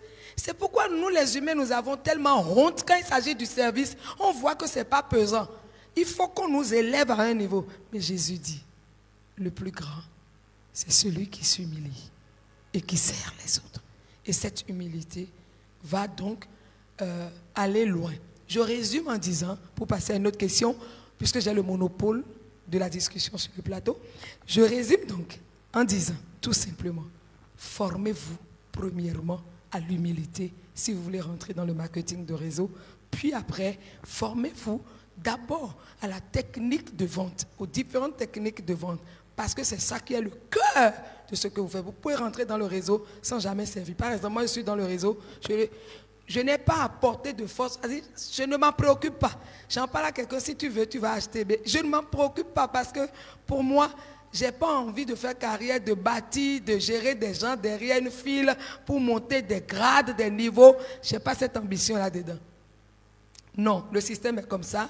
Tant que je peux avoir ça à petit prix, c'est bon. Si je dis à quelqu'un ça lui plaît, il achète, c'est tant pis pour lui. Mais j'avance. Donc, formez-vous au speech, aux techniques de vente. Et maintenant, vous allez aussi vous former au leadership parce qu'il y a une lignée professionnelle qui va descendre de vous. Des gens que vous allez devoir coacher, des gens que vous allez devoir orienter, des gens, et leur croissance dépend de vous. Alors vous allez vous former à ce leadership qui va vous permettre d'être équilibré de gauche comme de droite. 1, 2, 3 questions et nous sommes à la fin. Oui.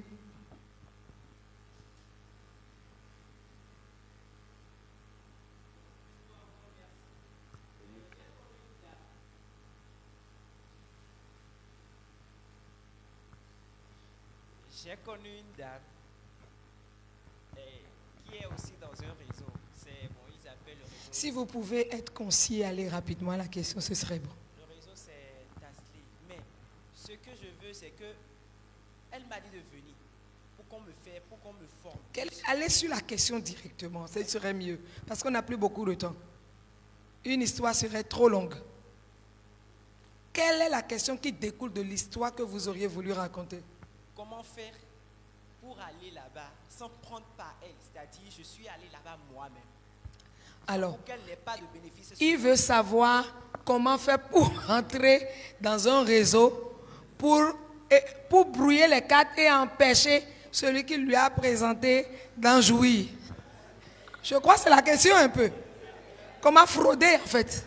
Vous voyez, c'est le problème dans lequel nous souvent, et ça se retrouve en réalité, les difficultés, si on avait continué compte tenu du temps, les difficultés rencontrées dans le marketing de réseau. Vous voyez, quelqu'un vient de lui donner une information. Quelqu'un vient de lui donner une information. Elle cherche maintenant un moyen pour aller et s'inscrire. Ça se passe avec nous, c'est des réalités qu'on fait. En réalité, normalement, si tu partais et que si tu es intéressé, pourquoi? J'ai expliqué tout à l'heure quelque chose par rapport à la première question. Si, au fait, elle t'invitait à une présentation, au fait. est invité à une présentation qui suit le canevas normal de présentation. Une présentation qui suit le canevas normal de présentation pour avoir un client, pour avoir un partenaire d'affaires. Parce que dans le marketing de réseau, tu as la possibilité d'avoir des clients, quelqu'un sur qui tu n'as pas exercé de leadership, et tu as besoin de partenaires d'affaires, quelqu'un pour qui tu es de modèle qui va chercher à monter de grade comme toi. Nous sommes d'accord? Donc, si tu refuses de passer par elle, c'est soit sa tête ne te plaît pas et tu fais le choix maintenant, peut-être pour aller. Mais il faut savoir que c'est un mauvais comportement. Quand tu le fais ainsi, la Bible nous dit quoi? Ce que chacun aura semé, il le moissonnera.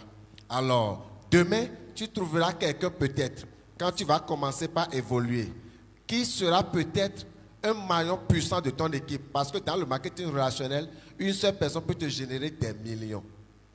Une seule personne peut te générer des millions. Alors, si tu refuses que quelqu'un gagne sur de commissions, sur ce que toi tu vas faire, c'est pas grave. Tu vas donner ça à quelqu'un peut-être qui n'a pas fait le travail, qui ne t'a pas donné l'information. Parce qu'en réalité, dans le marketing de réseau, on est payé pour l'information qu'on donne aux gens.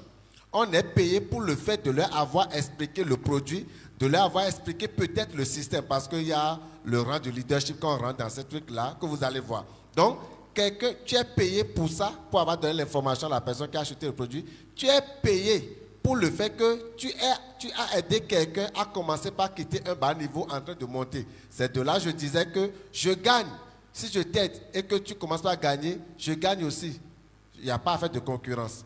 Donc, tu es libre de chercher quelque part à aller, mais il faut savoir que ce que tu as fait à la dame, demain, quelqu'un te le fera aussi. Je partage exactement cette réponse, mais je voulais raconter une petite histoire. En fait, au Bénin, quand vous achetez quelque chose et on vous dit, vous demandez qu'on vous livre, on dit le livreur va prendre 1000 francs. On dit non, si c'est ça, moi-même je vais venir. Vous êtes un oiseau pour descendre là-bas. Le déplacement va vous coûter quelque chose. Donc le prix du livreur, on trouve que c'est trop. On dit, par exemple, si je devais prendre un zim, ça va me revenir à 500. Ils ont dit 1000 francs pour livraison, c'est trop cher. Écoutez, dans ça, vous raisonnez comme ça parce que vous n'êtes pas un entrepreneur, vous n'avez pas compris sur quoi est basée la facturation, la politique de fixation de prix. Dans ce prix de 1000 francs-là, il y a le prix du service rendu et il y a le prix du coût du déplacement. Donc, on va dire à un père de famille, lève-toi, va lui donner, ça prend juste des... Et le temps perdu pour aller te remettre ça. Et la pluie qui a commencé sur le chemin qu'il a mouillé. Et la panne technique qui pourrait toutefois arriver sur sa moto. Et la révision de cette moto qu'il va utiliser à la fin du mois. Qui fait ça? Il y a des moments où j'achète des choses pour 1000 francs et puis je peux payer le double du prix pour qu'on me le livre.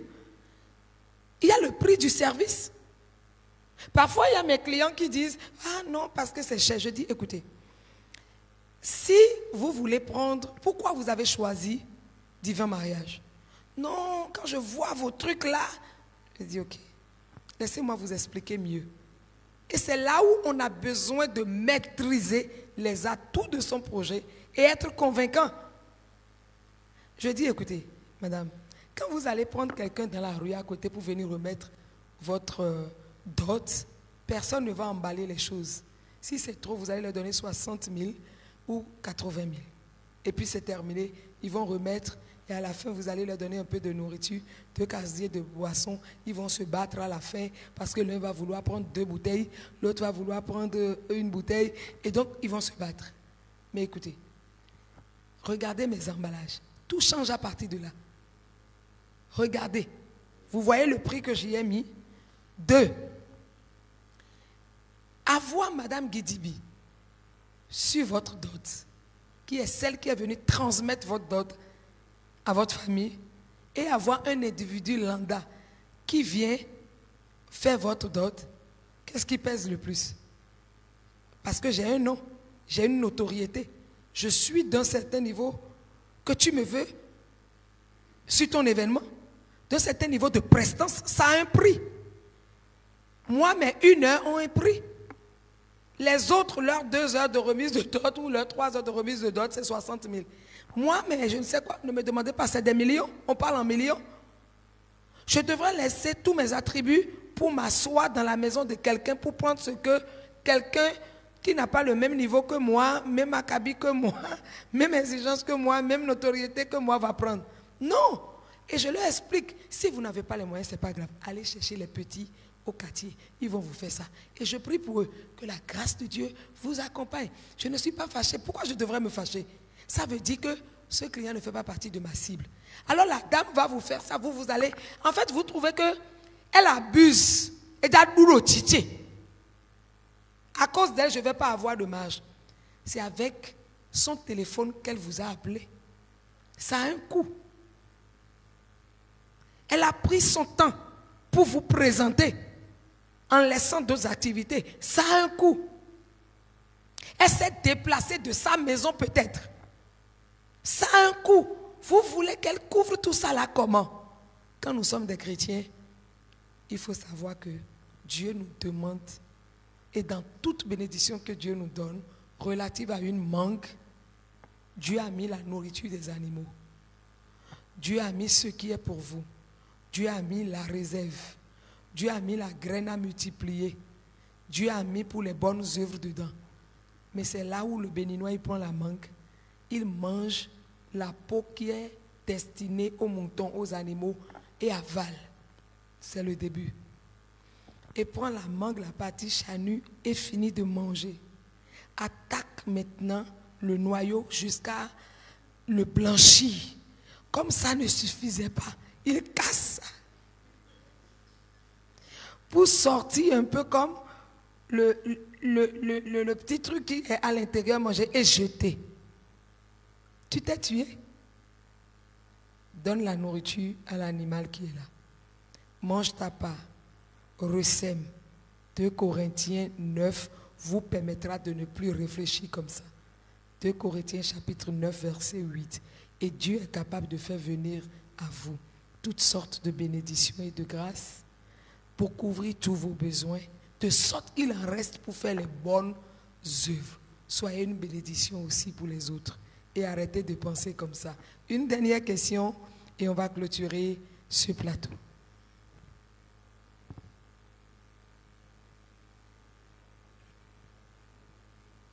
Bonsoir à tous. Je tiens à remercier d'abord M. Agossou pour les techniques qu'il nous a dévoilées sur le marketing relationnel. Et je le remercie d'abord parce qu'il m'a introduit consciemment dans le marketing relationnel par la conférence qu'il avait fait il y a plus de 5 mois passés en ligne. On a prié sur les hôtels et j'étais venu à la dernière minute de la conférence. Donc, c'est dans ça que j'avais découvert le marketing relationnel. J'étais rentré dedans. Donc, j'ai 2 questions. Et bon, la deuxième question, je viendrai vous voir solo. Parce que comme maman disait,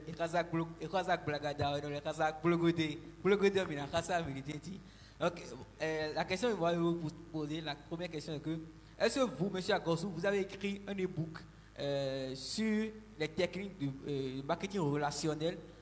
Est-ce que vous avez écrit un e-book sur ça? Pour le moment, je n'ai pas encore écrit un e-book parce que je fais partie de ceux qui disent avant de laisser d'écrire, il faut laisser des preuves. Comme je vous l'ai dit à l'entame dans la présentation, il y a 2 domaines qui sont des domaines que j'ai sélectionnés par la grâce de Dieu dans lesquels je vais évoluer, donner ce que c'est enseigner sur l'argent, mais je ne peux pas enseigner sur l'argent si moi-même je n'ai pas encore atteint un niveau donné. Je ne peux pas parler du couple si je n'ai pas encore atteint un niveau donné.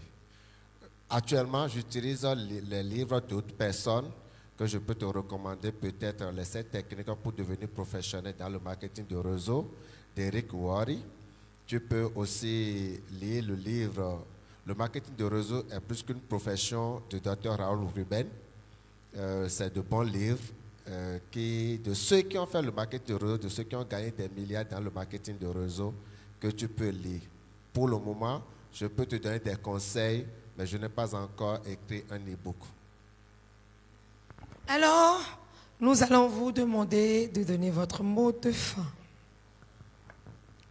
Si tu es là cet après-midi et que tu m'as écouté ou bien en ligne, tu me suis, je voudrais te dire que tu peux commencer à bas échelle, te lancer dans le marketing de réseau, mobiliser le capital qu'il faut pour lancer l'entreprise dont tu en as besoin.